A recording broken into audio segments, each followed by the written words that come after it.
Jake Morrison gripped the control stick of his small cargo vessel as asteroids tumbled past his reinforced viewports. The rocks spinning in slow motion through the vacuum of space like ancient dice thrown by an angry god. And he knew that death was chasing him, coming fast and hungry across the black void. Coming in the form of 3 sleek Valdoran warships that had appeared on his scanner less than 10 minutes ago.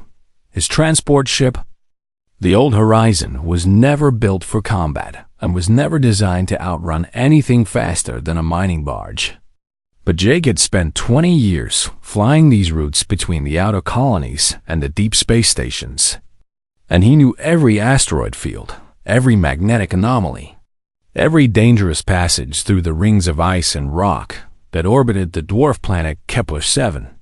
So he pushed his engines to their limit and dove into the chaos of the asteroid field, hoping that his knowledge of these rocks would keep him alive for one more day. The alarm system wailed continuously inside the cramped cockpit, a high-pitched sound that made his teeth ache and his heart pound harder against his ribs.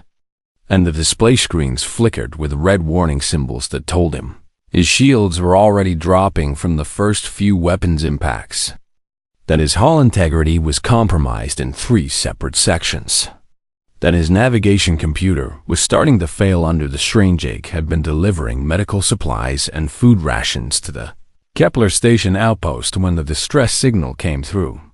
A panicked human voice calling out that the Valdoran were coming, that the outpost was under attack, that anyone with a working ship needed to get out now and get help. And he had listened to that voice crack with fear and desperation.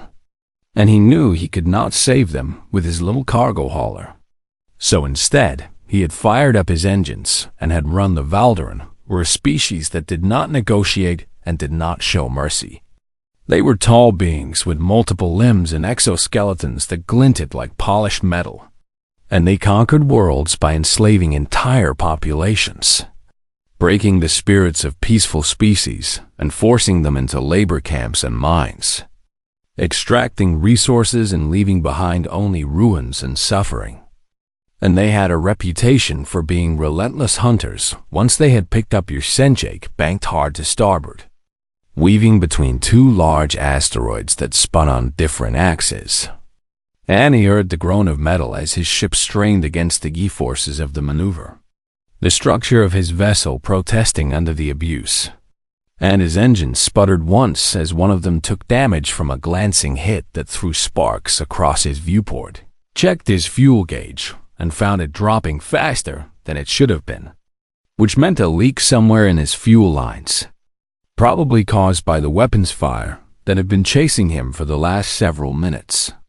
And he calculated quickly in his mind that he had maybe 5 more minutes of decent thrust before his engines would sputter out completely, leaving him drifting helplessly through space with 3 Valdoran warships bearing down on him like hawks diving toward a wounded rabbit. The Valdoran were getting closer.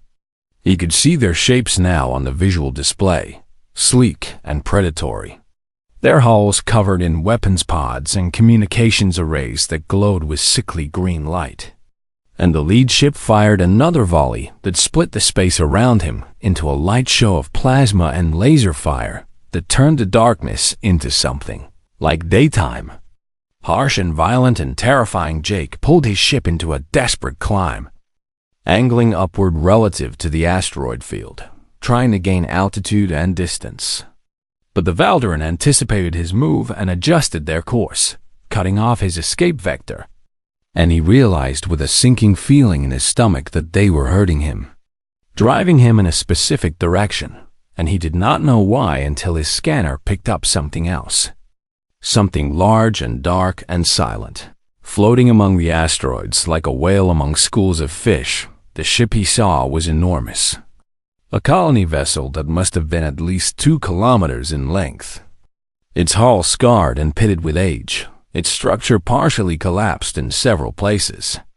And it was clearly dead. No power signature, no active systems.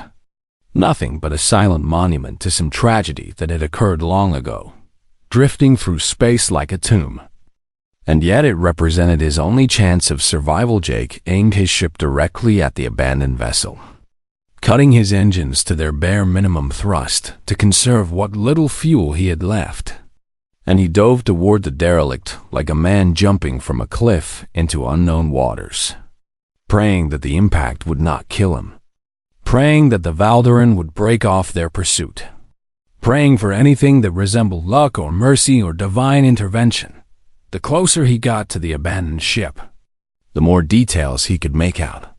The hull was scarred with radiation burns and micrometeorite impacts. There were sections that had been exposed to the vacuum and depressurized long ago, and there were markings on the side of the vessel that identified it as human-made, a design from at least 70 years ago, back when humanity was still bold enough to launch colony ships into the unknown without knowing what they would find. Jake aimed for a flat section of hull near what appeared to be a docking port, and he adjusted his trajectory one final time, timing his approach with the precision of a man who had practiced this exact maneuver 1,000 times in his mind but never in reality. And then impact came, a violent shudder that threw him hard against his restraints, that sent alarms screaming through every system of his ship, that crushed metal and bent hull plates and sent him spinning through a darkness that seemed to swallow everything. When his vision cleared, Jake found himself hanging upside down in his pilot's seat, blood dripping slowly from a cut on his forehead, his hands shaking from adrenaline and shock. And his ship was no longer flying, no longer moving, but was stuck fast against the outer hull of the abandoned vessel, embedded partially in a docking port that had been sealed and locked for longer than Jake had been alive.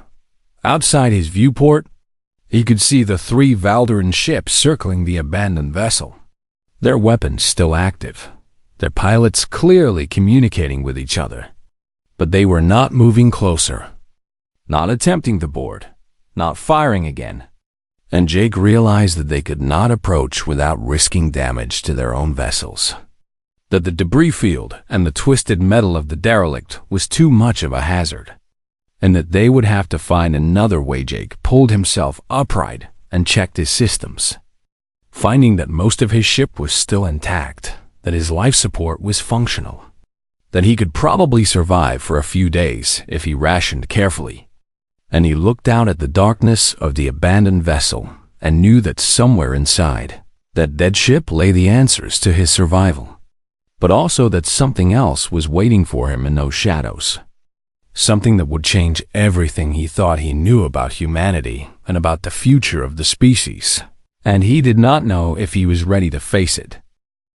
Jake spent the first hour after his crash simply breathing, sitting in the darkness of his cockpit with his hands placed flat on the control panel, trying to steady his nerves and convince himself that he was alive, that the impact had not killed him, that he still had a chance to survive this nightmare that had begun with a simple delivery run and had ended with him crashing into a dead ship. Surrounded by hostile aliens, the Valdaran ships remained at a distance, maintaining their patrol pattern around the derelict, their weapon systems still active, their presence still threatening, but they did not advance. And Jake understood that they were willing to wait, that they had all the time in the universe, that eventually he would either run out of supplies and die, or he would attempt to leave the relative safety of the dead ship, and they would be waiting to capture him or kill him. And either outcome served their purposes. Jake gathered what he could carry from his ship: a hand light, a multi-tool, a small emergency pack with water and protein bars, and a knife that was more useful for cutting through packaging than for fighting aliens. And he made his way toward the docking port where his ship had wedged itself, looking for a way into the abandoned vessel, a way forward into the mystery of what had brought this ship to this lonely place and left it here to drift through the darkness for so many decades.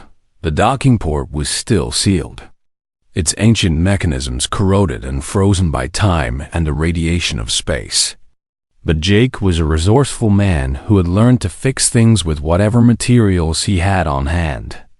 and he used his multi-tool to carefully pry at the seals, applying leverage gradually until something gave way with a grinding sound that echoed through the empty corridors beyond.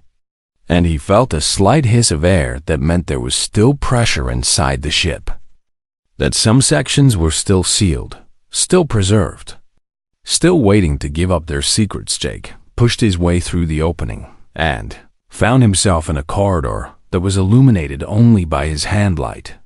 The walls lined with what appeared to be storage lockers and equipment racks, everything covered in a thick layer of dust that drifted in small clouds when he disturbed it, floating in the slight gravity that the ship's rotation seemed to generate. And the air smelled wrong, tasted wrong, carried a staleness that spoke of decades without the breath of living things. He made his way deeper into the ship, moving cautiously, aware that the structure was old and could be unstable, that sections might have decompressed or collapsed. And he had no desire to find himself suddenly exposed to the vacuum of space, to experience the terrible cold and the explosive trauma of sudden decompression. The way the body would tear itself apart trying to process air at vacuum pressure, the corridors seemed to stretch forever, twisting and turning through the interior of the vessel, and Jake marked his route as he went, understanding the simple but vital importance of knowing how to get back to his ship if he needed to make a quick escape. And he passed doorways that opened onto compartments filled with ancient equipment, crew quarters with floating furniture and decaying personal items, a kitchen facility with containers of food that had long since turned to dust and memory. He found the crew berthing area and moved through it slowly, reading the names on the doors of individual quarters, finding evidence of lives that had been interrupted, that had been frozen in time, that had left behind photographs and letters and personal belongings that spoke of hopes and dreams and families that were probably now hundreds of years in the grave. And he felt a deep sadness at the waste of it all, at the loss represented by this floating tomb. But it was when he reached the medical section of the ship that everything changed. When he found the room that housed the cryogenic pods, a section that was still maintaining minimal power from some buried reactor core or solar panel, still functioning after all these decades, still preserving its precious cargo in a state of suspended animation that defied the ravages of time. There were 4 pods in the room, each one the size of a large coffin, each one fitted with displays and controls that were still glowing faintly with residual power. And 3 of them were dark and empty and broken, their occupants long since removed or lost to the decay of the systems. But the 4th pod showed signs of life, and through the frosted, transparent surface, Jake could see the outline of a human figure inside, preserved perfectly by the cold, protected by technology that had been built before Jake was even born, kept alive by forces that seemed impossible and miraculous. Jake moved closer to the pod and wiped away the frost and dust from its display screen, squinting at the information that flickered there in pale blue letters. And he read, Dr. Emma Torres, Chief Medical Officer, Commonwealth Science Division, Cryo Unit 7. Status: minimal life support active. Date entered suspension: 73 years, 4 months. 16 days ago. Jake looked at the woman frozen inside the pod, her face peaceful and unlined, her body suspended in a state between life and death. And he realized that she had been sleeping for almost 3/4 of a century, that everyone she had known and loved and cared about was almost certainly dead, that the world she had left behind had changed beyond recognition. And yet she was alive, somehow alive, preserved like some precious insect in amber, waiting for someone to bring her back. He examined the pod more carefully and found the emergency revival controls, a simple set of buttons and switches designed to be used only in the most desperate circumstances. And Jake understood that his presence here, his discovery of this woman, the fact that the Valdaran were still outside waiting to catch him, that all of this was pointing towards something, toward a reason why he had been driven toward this particular ship, this particular section. This particular pod. Jake took a breath and placed his hand on the revival switch, and he knew that when he pulled it, when he activated the mechanisms that would bring Emma Torres back from her long sleep, his life would never be the same again, and neither would hers. And the consequences of that simple action would ripple outward in ways he could not possibly imagine or predict. And yet he also knew that he had no choice, that survival alone was not reason enough to keep living, that the universe was asking him to do something that mattered, something that would require courage and trust and a willingness to work with a stranger in the darkness of an abandoned ship. And so he pulled the switch. The revival process took nearly 3 hours, and Jake spent that time watching the displays on the cryogenic pod as the systems slowly brought Emma Torres back from the frozen sleep that had held her for nearly 7 decades. And he could see her heart rate increasing on the monitor, her brain activity returning to normal patterns, the subtle signs that indicated a human being was coming back to consciousness after the longest sleep imaginable. And he was not prepared for what would happen when her eyes finally opened. Emma's eyes snapped wide open as her body convulsed in the pod, a natural reaction to the sudden return of consciousness sensation. And she gasped for air like a drowning person breaking the surface of dark water, and her hands slammed against the inside of the transparent pod in a moment of primal panic that lasted until Jake pushed the button to release the pod seal and open it. Fully she fell out of the pod as the air inside escaped, tumbling toward the floor of the medical bay, and Jake caught her before she could hit the hard metal, his arms wrapping around a body that was freezing cold and shaking with uncontrollable tremors. And she was gasping words that he could not understand, her voice hoarse and weak from disuse, her muscles failing to respond to her brain's commands after such a long period of immobility. Jake lowered her gently to the floor and wrapped her in the emergency thermal blanket from his pack. And he gave her water from his supplies, small sips at first, because he knew that too much too quickly could be dangerous, and he spoke to her in a calm voice, telling her that she was alive, that she was safe, that he had brought her back from the suspension pod, and that everything was going to be all right, even though he had no idea if that was true, or if he was just lying to both of them. It took another hour before Emma could sit up properly and form coherent sentences. And when she did, her first words were a question about where she was and how long she had been asleep. And Jake answered both questions as gently as he could, watching her face go pale and blank as the reality of her situation crashed down on her like a physical thing, like a weight that she could not possibly support. Emma began to cry then, quiet tears that rolled down her cheeks as she processed the impossible truth that everyone she had ever known was dead, that the ship she remembered boarding was ancient history, that the Commonwealth Science Division was presumably no longer in existence, that she had missed almost 3/4 of a century of human history, and that she was now the only survivor of the Endeavor, the only person left alive from her entire world. Jake let her cry and did not try to comfort her with words, because there were no words that could comfort someone in this situation. And after a while, Emma's tears subsided, and she looked at Jake with eyes that were red-rimmed but clear, and she asked him what his name was and why he was here and what was happening. Outside, Jake told her everything about the Valderan attack on the Kepler station outpost, about his crash landing on the Endeavor's hull to escape the raiders, about the 3 warships that were currently surrounding the dead ship waiting for him to make a mistake, and about the fact that they were now trapped together in a vessel that had been abandoned for so long that Jake was not sure if anything inside it would even function. Emma listened to his entire story without interrupting, and when he finished, she stared at him in silence for a long moment. And then she said something that made Jake's heart skip a beat. The Endeavor was not just a colony ship. It was a military research vessel, and it had been outfitted with defense systems that were decades ahead of current technology.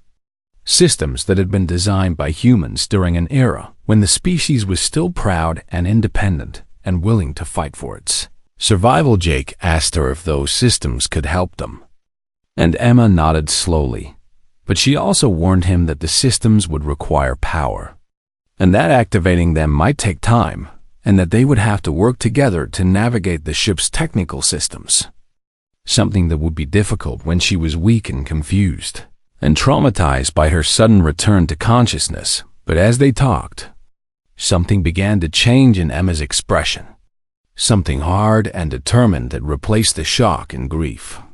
And she told Jake that if they were going to survive, if they were going to prevent the Valderan from capturing them and enslaving them and doing whatever else the Raiders did to the species they conquered, then they would have to work fast, and they would have to be smart, and they would have to trust each other completely. Emma struggled to her feet with Jake's help, and she used him as a support as they made their way out of the medical bay and into the corridors of the Endeavor.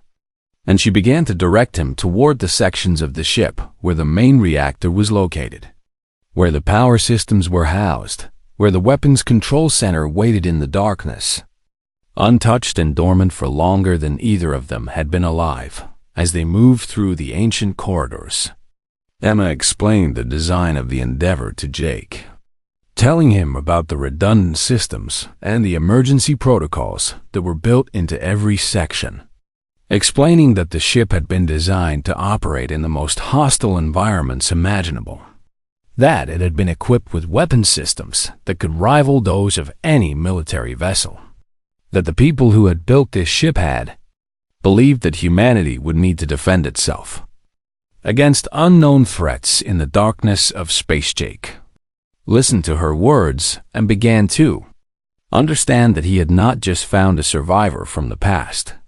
He had found someone who possessed knowledge that was invaluable, information about technology that might be the only thing standing between them and total defeat at the hands of the Valderan.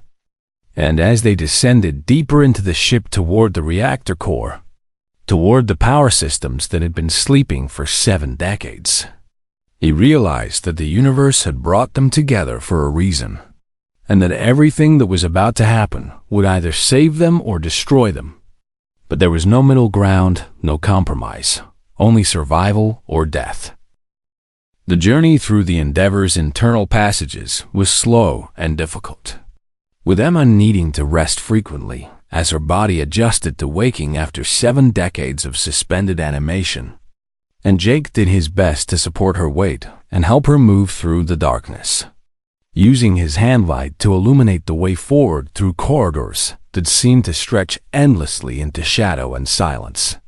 Emma navigated from memory, following routes that she had memorized during her training decades ago, routes that led deeper into the heart of the massive vessel, down through levels that had once been filled with activity and life and purpose, levels that were now empty and cold and filled only with the sound of their footsteps echoing off metal walls. And as they descended, the temperature seemed to drop, the air becoming denser, and Jake realized they must be getting close to the reactor core when they finally reached the central power hub. Emma's breath came in ragged gasps, and she sat down heavily on a piece of machinery to rest. And Jake could see that the effort of the journey had cost her greatly, that her body was not yet ready for such physical exertion, but her mind remained sharp and focused. And she pointed out the various panels and switches that controlled the reactor's primary functions, explaining to Jake what each one did, what sequence he needed to follow to bring the reactor back online, safely without causing an explosion that would destroy the entire ship. Jake studied the panels carefully, trying to understand the logic of the system, trying to memorize the instructions that Emma gave him. And when he was ready, he began the startup sequence, flipping switches in a specific order, pressing buttons that had not been touched in 7 decades. And he heard the first sounds of the Endeavor coming back to life, the faint hum of ancient machinery beginning to stir, the ghost of power beginning to flow through long dormant systems. The main lights flickered once, twice, and then came on fully, bathing the reactor room in a pale white glow that made both Jake and Emma squint after so long in darkness. And the displays on the various panels began to light up with information, showing Jake that the reactor was indeed starting to function, that the core was warming up. That power was being generated and distributed throughout the ship. And Emma smiled weakly and told him that they had done it, that the Endeavor was beginning to wake up after its long sleep. But their celebration was cut short by a sudden alarm that began to sound throughout the entire ship. A deep thrumming sound that Jake felt more than heard, that seemed to vibrate through his very bones, and on the display screens, he could see a message appearing in urgent red letters. Reactor activation detected, power surge in external systems. Movement of ship DETT. Emma's face went pale as she understood what this meant. The sudden power surge had been detected by the Valderan ships that were still surrounding the Endeavor, and they would be responding to this sign that someone inside the dead ship had managed to reactivate its systems. And Jake realized that whatever advantage of surprise they might have had was now gone, that the Valderan would move quickly to stop them from gaining any more control of the ship. Jake helped Emma to her feet, and they made their way as quickly as possible toward the command deck, following a route that Emma described from memory, moving through corridors that were now fully illuminated by the restored power systems. And as they ran, Jake could hear new sounds echoing through the ship, sounds that indicated the Valderan were making their move, that weapons fire was beginning to impact the outer hull, that the attack on the Endeavor was now underway. They reached the command deck, a massive room filled with displays and control stations that were coming back to life one by one. And Emma immediately moved to one station while Jake took up position at another. And they could see on the external cameras what was happening outside. The three Valderan ships were moving into attack formation, their weapons systems fully charged, firing blast after blast of energy weapons toward the Endeavor's hull. And the damage readings were already starting to climb. Emma was working frantically at her station, her weakened body moving with purpose and determination, her mind focused entirely on the task of bringing the ship's defense systems online. And Jake was doing the same at his position, following her instructions, executing commands that would activate shield generators and weapon systems that had not been used in living memory, trying to buy them enough time to get the ship fully operational before the Valdera managed to breach the hull. The ship shuddered violently as a particularly large blast impacted the lower sections, and both Jake and Emma were thrown against their consoles, and warning alarms began to sound from everywhere at once, telling them that multiple hull breaches were occurring, that compartments were being compromised, that they were losing structural integrity at an alarming rate. And then Emma told Jake that she needed to manually divert power from her current station to the auxiliary power junction, that it was the only way to fully activate the shields, that she would have to leave him and run to another section of the ship to reroute the systems. Manually, Jake told her it was too dangerous, that they should find another way, but Emma shook her head and said there was no other way, that the remote systems were too old and unreliable, that manual activation was the only guaranteed method. And before Jake could stop her, she was running off the command deck, disappearing down a corridor that led toward the lower sections of the ship, toward the cargo bay and the auxiliary systems that were housed there. Jake watched her go and felt fear spike through his chest, a cold and terrible fear for someone he had just met, someone who represented the only real chance they had of surviving this encounter with the Valderan. And he turned back to his console and did everything in his power to bring the shield generators online remotely, pushing the ancient systems to their limit, pumping more and more power into the defense matrix, trying to strengthen their shields and buy Emma time to complete her task. all the while listening to the explosion of weapons fire and the violent impacts against the outer hull as the Valdaran continued their relentless assault on the awakening ship. Emma ran through the corridors of the Endeavor with a strength born of desperation, her weakened legs pumping as fast as her recovering body would allow, and the ship around her was becoming increasingly unstable, with warning lights flashing and alarms sounding from every direction. And she could feel the vibrations of explosions coming from the lower decks where the Valdaran weapons were doing their terrible work on the Ancient. All the cargo bay was 3 sections away, and Emma had to navigate through passages that were partially damaged, stepping over debris and ducking under ceiling panels that had come loose from their moorings. And all the while she could hear the terrible sounds of the ship being torn apart by the weapons of the attacking raiders. A grinding and shrieking of metal that seemed to go on and on. A chorus of destruction that accompanied every moment of her desperate run when she finally reached the cargo bay. She found it a scene of chaos, with cargo containers torn from their moorings and floating in the bay due to partial gravity failures, with emergency lighting casting everything in shades of red and shadow, and with the massive cargo ramp that led to the docking area beginning to move on its ancient hydraulic systems, responding to automated commands that had been triggered by the power. Surge Emma could see the auxiliary power junction near the ramp, a panel of switches and circuits that needed to be manually rerouted, and she made her way toward it, moving carefully among the floating containers, calculating her path with precision even as her mind screamed at the danger, even as her body protested the continuing exertion, even as the very structure of the ship groaned and twisted around her. The ramp was moving faster now, responding to commands from systems that Emma herself had partially activated during their startup sequence. And she realized with a spike of fear that the automated mechanisms were not designed for modern power levels, that the old hydraulics were straining under the sudden surge of energy, that the entire structure was potentially unstable.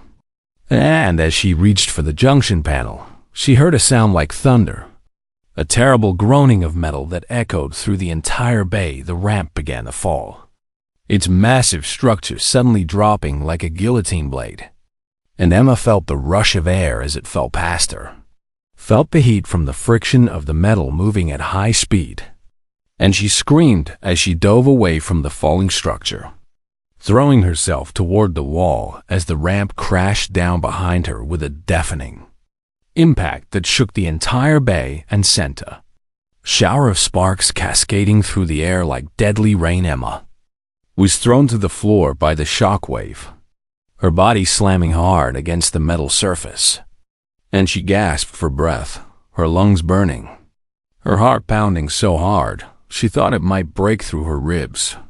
And for a moment she simply lay there, unable to move, unable to think, barely able to process the fact that she was still alive, that the falling ramp had not crushed her, that she had somehow escaped death by the narrowest of margins.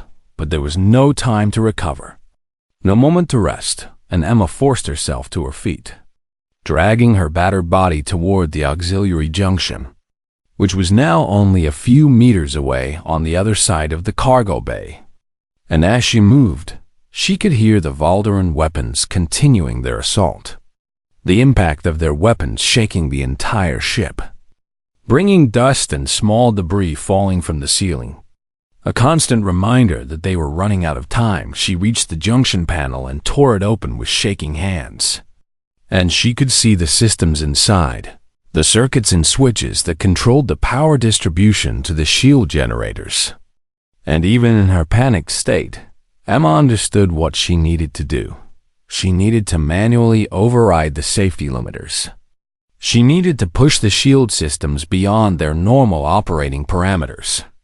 She needed to give Jake everything the ship had to offer, all the power it could muster, even if it meant risking a cascade failure that could damage the entire power grid. Emma made the connections, sweat dripping down her face, her fingers moving with precision despite her fear and exhaustion. And when she was done, she activated the override, and she felt the entire ship suddenly surge with power. A wave of energy that made the very structure hum with a frequency that she could feel in her bones. And she knew that she had done it, that the shield generators were now fully activated, that the Endeavor was now protected by a barrier of energy that no Valderan weapon could penetrate. She collapsed against the wall of the cargo bay, her body finally giving out, her muscles unable to continue supporting her. And she waited there in the darkness and the red emergency lighting for word from Jake. Some indication that the shields were holding, that her sacrifice, her ordeal, had meant something, that they had actually managed to survive this encounter with the raiders back on the command deck. Jake watched as the shield status indicators suddenly spiked to full capacity, and he let out a sound that was part laugh and part sob. And he watched the external displays as the Valderan weapon's fire suddenly stopped having any effect, as the energy blast from the raider ships dissipated harmlessly against the barrier that now surrounded the Endeavor. And he understood that Emma had succeeded, that she had made it to the junction, that she had rerouted the power, and that they were going to live. The Valderan ships began to retreat, pulling back from the Endeavor as they realized that their weapons could not penetrate the human ship's defenses, that they had underestimated the capabilities of the ancient vessel, that they would need to find another way to deal with this problem. And Jake watched them go with a sense of profound relief and exhaustion. He immediately left the command deck and made his way as quickly as possible to the cargo bay, moving through corridors that were still shaking from the aftershocks of the attack. And when he reached Emma, he found her sitting on the floor, her back against the wall, her eyes closed, her body completely spent from the ordeal she had endured. Jake knelt beside her and checked to make sure she was alive and breathing. And when he was satisfied that she was all right, he carefully lifted her in his arms, and he carried her away from the cargo bay, back toward the areas of the ship that had power and heat and the basic necessities of survival. And as he walked, he understood that they had only completed the first part of their journey, that there was much more ahead of them, that they would need to repair the ship and signal for help and figure out how two people alone in the vast darkness of space could possibly make a difference against the forces arrayed against them. But for now, in this moment, they were alive. They had survived. And that was everything that mattered.